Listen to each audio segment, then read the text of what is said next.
Hello, my name is Professor Nick Dale, and I'll be teaching your Math 410 Intro to Linear Algebra course this summer. This is kind of an introductory video. I want to use this video to go over some just preliminary things, kind of how the course functions, what you're going to need for this course, and hopefully answer any questions that you have about just the basic functioning of this class. So up at the top of our syllabus here, you have some basic information. This syllabus you can find on our Canvas page. I know many of you have already been on the Canvas page, but if you haven't yet, you're going to want to access that before Monday, before the class starts. One thing to note here, I'm teaching 2 sections of Math 410 this summer, and the course code that you're seeing on this syllabus is 12515. But the other section has a different course code. On your Canvas page, the syllabus that you see there should have the correct course code on it, but if you're not seeing the correct course code here, don't worry about that. That's just because I'm using just this syllabus for this video. You have some other contact info for me up here, email. I didn't put my phone number because it's my office phone, and I'm not going to be in the office this semester. I did have my office number here, but again, there's no real point because I'm not going to be there. So let's get into some of the things that you're going to need for this course. The textbook is Elementary Linear Algebra by Anton. We're using the 12th edition. And I've gotten several people who've asked me so far if it's okay to use the 11th edition of the textbook, and the answer, unfortunately, is no. I assign all of our homework out of the textbook, and the problems are selected from the 12th edition. So if you have the 11th edition, some of the problems that you're doing will be incorrect.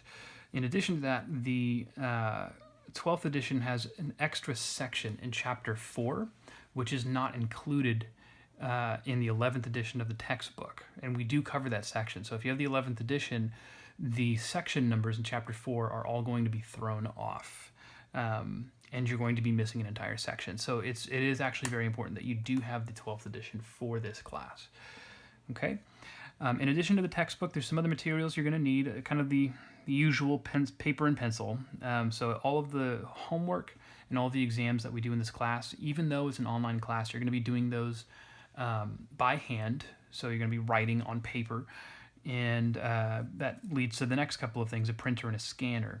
You can actually get by without a printer in this class. I'm asking that you print exams and write on the exams when you submit them, but if that's not something that you're able to do, I'm willing to work with you on that. We can find a kind of a workaround. The scanner is really the most important thing. Not everybody owns a physical scanner at home. You know, a lot of printers have them, but if you don't have a physical scanner, you can use your smartphone. So smartphones, there's a lot of free apps available for scanning text or scanning documents. Cam Scanner is the one that I recommend. I also use the Dropbox app, which has a built-in scanner. Those are both free and they work really, really well. The key thing here is that you're going to need to be able to scan multiple pages into a single PDF file. That's how I want to collect homeworks. I don't want to collect multiple PDF files for one assignment. So I've created an assignment in Canvas, which I've mentioned in the email I sent out. It's called the file submission test, and it's basically just a quick check to see if you're able to scan a multi-page PDF and submit it through Canvas, just so you can kind of get the hang of how you're going to be submitting things in this class. I'm not going to read through this paragraph right here. This is just the course description that you'll see in the course catalog. There's nothing really new there. You can read through that on your own. I do recommend having a scientific or graphing calculator for this class. You can actually get by without a calculator. Linear algebra, there is plenty of computation to do in this class, but it's going to be very different than math you would have done in previous classes. The focus in linear algebra is much more towards theory. The focus is more heavily on proving theorems and understanding things on a more abstract level. So yes, there's plenty of computational types of problems, but it's not going to quite feel as computation heavy as like a calculus class would. But it's still helpful to have those things. So beyond that, we have the student learning outcomes for the course. This is something that we're required to put on all of our syllabi. It's just stating, by the end of the course, what should you have learned? What should you be able to do?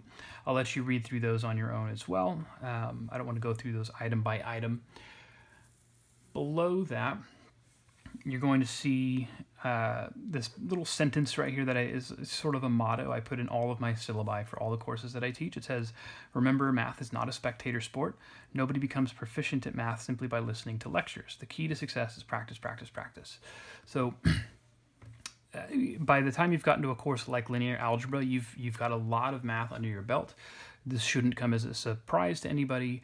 It is very, very difficult, if not impossible, to get through a math course at this level if you're not putting in the time to get your practice in. So that means doing the homework, making sure that you're asking questions if you are struggling, those sorts of things. We'll talk a little bit about how to get answers to your questions in this online format in a little bit, but this is just something to keep in the back of your mind. You got to keep working at it, or it's not going to happen for you. So lectures. I want to talk about how we do lectures. Because this is an online course, and because all of the courses at City College this summer are required to be taught asynchronously, which means we don't have any live meetings. Just how this video is going to be pre-recorded by the time that you get access to it. All of our lectures are going to be delivered the same way. So my intent for this summer is at the beginning of each week, that means Monday, I'm going to post a full week's worth of lecture videos on Canvas. You'll find them in the modules. It's going to be up to you to watch through all of those videos over the course of that week. It's up to you how you want to spread them out. If you want to try and watch them all at once, I don't recommend that because that's a lot of information, and you have to give yourself the opportunity to practice the material adequately as you learn it. So, but again, that's your choice how you want to go about it. You kind of have a lot of freedom this semester to do that. But anyways, you watch through all of the videos, and if you have questions on lecture videos, there's a separate place to ask those questions that I'm going to talk about in this next item here called discussions. So we'll get to that in a moment. But aside from watching the lectures, the only other thing that you need to do on a weekly basis is work on your homework. And I'll talk about when homework is due once we get to that section of the syllabus as well.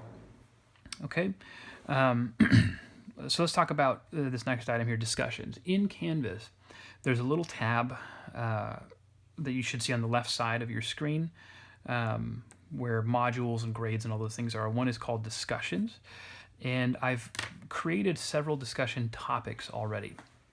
The discussions are basically message board style, discussion forum, and I've created 2 discussion topics for every chapter that we cover in the book, which is chapters 1 through 8. The one of the topics will be where you can ask questions on lectures.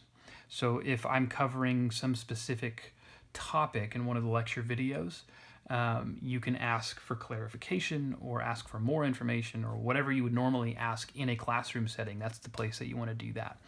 I ask that you please use the discussion forums for those questions. Please do not email me with questions on lectures. And that's for a couple of reasons. One, the question that you have on the lecture may be a question that a lot of people have. And if I'm able to answer the question in that discussion forum, everybody is able to see the answer to that question. Just like how in a classroom, if somebody asked a question, the whole class gets to benefit from hearing the answer to that question. In addition to that, the discussion forums have some useful markup language that I can use to type up some mathematical symbols and things like that. The discussion forums are better equipped for that kind of a thing than email is. So it's a much easier way for me to communicate than email would be. So that's one type of discussion topic is lecture videos. And here I give an example of how to most efficiently ask a question about a lecture video. Because I'm posting several videos at a time, if you ask a question about a lecture, I'm going to request that you state the title of the video. Most of the sections that I cover, I have to cover in multiple parts because the video becomes too long for me to record otherwise. So, for example, if you're asking a question from the video titled 5.1 Eigenvalues and Eigenvectors Part 2, say which part it is, I'm also going to ask that you say what the time code is. So at 6 minutes and 15 seconds into the video, you talk about such and such topic. Can you clarify that? Ask your question then. But what this does is it helps me find the exact video and part of that video that you're asking about, and I can just answer your questions more efficiently that way. In addition to the videos, I also have separate topics for each chapter which cover homework questions. And, just as you would during office hours or something like that, you can come in or you can go into that discussion forum, ask a question, and then get that answered. Please ask detailed questions. I don't really do well with questions like, how do you do number 14? That doesn't tell me what you're part of the problem you're having a difficult time with.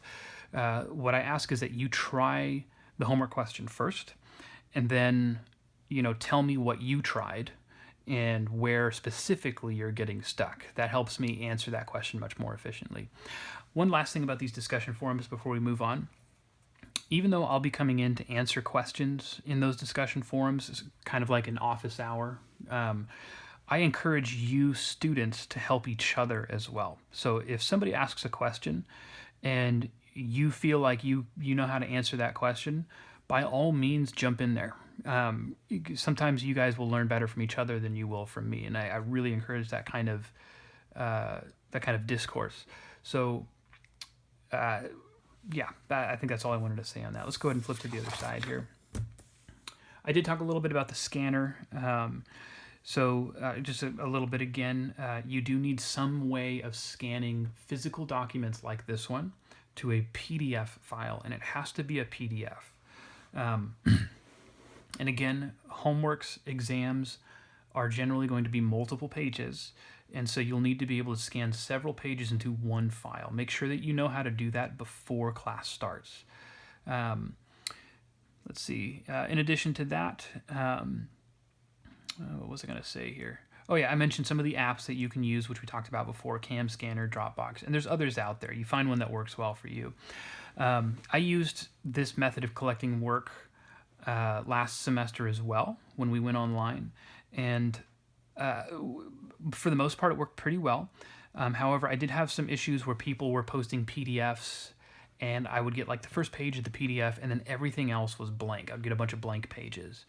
Or, I'd get some people who had, I don't know what scanning app they were using, but the file was enormous, like 100 megabytes for a 5-page PDF, which, if you don't know, that's way too big for a 5-page PDF. So once you scan your PDF, before you submit it, open it up on your computer or your phone or whatever you're using and just look it over first. Make sure that the thing that you just scanned is the thing that you actually want to submit to me. Because I don't always get to grading homeworks, right away. I may not discover that you've sent me a partial file or something until much later. You need to make sure that you're sending me what it is you want me to grade. Okay? I think that's about it for that section. Let's talk about homework now. In almost all of the classes that I teach, homework is always graded, but it's usually about 10% of your grade. Linear algebra is the one place where I handle homework a little bit differently. Homework is actually worth 30% of your grade. It's a big chunk, and that's for a couple of reasons. One, this course is much different than other math you would have taken up until this point, primarily because of the emphasis on proof. It takes a lot of practice, and I really emphasize understanding how to write a basic mathematical proof. But in addition to that, even when I teach this class in a classroom, we don't do quizzes. Every other class I teach, we do quizzes as well as exams. Linear algebra is a 3-unit course, and in my opinion, as well as most people who've taught this course at this college, there's really enough content in this class to make it a 4-unit course. And so the consequence there is that we have to rush through material so fast that I typically don't even have time to give quizzes in the classroom. Even though we're moving online now, I'm going to hold to that format. So the only things I'm grading you on at all are homework, exams, and the final exam. So homework has to be a bigger chunk of your grade to sort of account for that. Now, that said, when I grade your homework, I'm grading for completeness. I'm not actually looking for correct answers. I'm not going through and scanning and saying, well, this is wrong, so I'm going to take a point off, that kind of a thing. I just check and make sure that you've done everything, and I'll give you full credit if it looks like you actually tried every problem that I assigned. So I know that's encouraging to the student, because then they don't have to worry about being accurate. But I would also say, don't take that as an excuse to blow the homework off and just write anything in there. One, it actually does have to look like you tried. But two, the exams are based very heavily off of the homework. And if you're not doing the homework, it's not going to matter if you get this 30%. You're not going to do well in these exams. You're just not. So this is where you get the practice to do well here. Okay, I think I covered everything there. Homework is made up of however many sections we cover in a week. And I collect homework on a weekly basis, so you'll have to submit homework by 11:59 p.m. every Monday. In Canvas, in the modules, you'll see a course calendar. It's where the syllabus is. It's a separate file, but it's in the same folder. That course calendar is going to tell you which sections we're going to cover each week, and those sections are what are going to be due for your homework the next week. So, for example, this first week of class, we're going to cover all of Chapter 1, which includes sections 1.1 through 1.7. Your homework on the following Monday, and the due date is on that course calendar, has to include sections 1.1 through 1.7. All in order, make sure it's in order, and submit it as one PDF file. Each individual section will be worth 5 points. So because the first homework assignment includes 7 sections, that's going to be worth 35 points total. That's how I do the grading for that. It's fairly straightforward, but ask questions if you're not clear on any part of that. Exams. So the way we're going to be doing exams in this class is through another tab in your Canvas page called Quizzes. It's titled Quizzes because that's how Canvas labels it, but they're not quizzes. They're actually full exams. The course calendar that I mentioned is going to give you the dates for each of those exams. And the way exams will work is you're going to be given 2 hours and 15 minutes for each exam, not including the final. That one will be more time. The exams are going to be intended to take you 2 hours or less, depending on how well you understand the material. The extra 15 minutes that's attached there is to give you time to scan your exam into a PDF, look it over to make sure it looks right, and then submit it. 15 minutes should be plenty of time to be able to do that. So that's what that extra 15 minutes is for. Obviously, I'm not going to be sitting there at your desk with you and telling you, oh, your 2 hours are up, you have to stop taking your test, you should scan it now. You can use some of that 15 minutes to finish your exam, but just bear in mind that when your time is up, you're not going to be able to submit anything. So you need to make sure that you're leaving yourself enough time to get that test to me. Now, I created a sample exam in Canvas that I'm giving you as an assignment, and it's a very straightforward, simple exam. I put 60 minutes on the timer for that. The idea for that is just to get you used to how exams will work in this class. So do that. It should make the process fairly clear. One other thing I want to point out on exams are going to take place during specific days, but not at a specific time. So what that means is that, whatever the date is for our first exam, I can't remember it off the top of my head, and I don't have my calendar in front of me, you get to take your exam at any point during that day that you want. So if you choose to take your exam at 8 o'clock in the morning, that's up to you. You can start it at 8 a.m., take your 2 hours to finish the test or less if you want, scan it, submit it. There's going to be a timer that's ticking down as you're taking that exam. Even if you navigate away from the page and come back, the timer will continue to count down as you're away from the page, so it really does work out to a full 2 hours and 15 minutes. And then you submit your test, and then you're done. If you can't do that in the morning, you can do it in the afternoon, in the evening. It just has to be done on that specific day. Now, with that said, it's going to be really important that when you take your test, it's just you taking your test, right? So I do have a cheating policy. I will give zeros if there's cheating. I'm going to mention that at the very end of this syllabus. It does create kind of a tricky situation where some people can be taking their test early in the day, others can be taking their test later in the day, and unfortunately, that's the best way I was able to come up with a testing environment for this online format. So, yeah, with that said, that's how we're doing exams. And again, you can ask me questions if you're unclear on any part of that. Exams are going to count for 50% of your grade. We have 3 exams total, and I'm keeping your top 2 exams for your grade. So that means I drop your lowest score. Okay, beyond that, let's talk about the final exam. Final exam date is on your calendar. It's going to work the same way that we do normal exams, in the sense that there's going to be a final exam that appears in that quizzes tab on Canvas. This one is longer, so you get 3 hours and 15 minutes to submit it. It's cumulative. It's going to cover chapters 1 through 8, and it's going to be worth 20% of your overall grade. Okay, below this you can see my grading scale, which is the standard one. 90 to 100 is an A, 80 to 89% is a B, and so on. I do have a 0.5 roundup rule that I use, which means if you're within 0.5% of a letter grade, I will round that up. So in other words, even though it's not showing that here, 89.5% is actually an A as well. So keep that in mind as you get closer to the end of the semester. I always get people who ask me about that. Okay, and then down here, cheating as defined. Well, I'll let you read this. It's just my cheating policy. I will and I have given zeros on exams for cheating, and you don't want to end up in that situation. So just make sure you're not doing that. Finally, down at the very bottom, this is important for students who need accommodations. If you have any learning or physical disabilities or any special needs at all that require accommodations, you need to make sure that I'm aware of that so I can make those accommodations.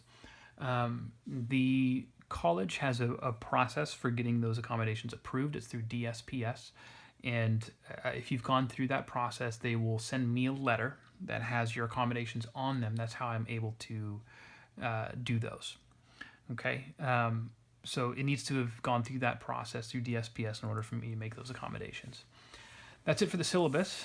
So at this point, what I would encourage you to do, if you haven't done it already, is take a look at our Canvas page and start exploring, the syllabus and the course calendar, kind of get a sense of due dates and things like that. Do the file submission test and the sample exam that I've posted on there. And then Monday, June 15th, I'm going to be posting the first set of videos, and we'll take it from there.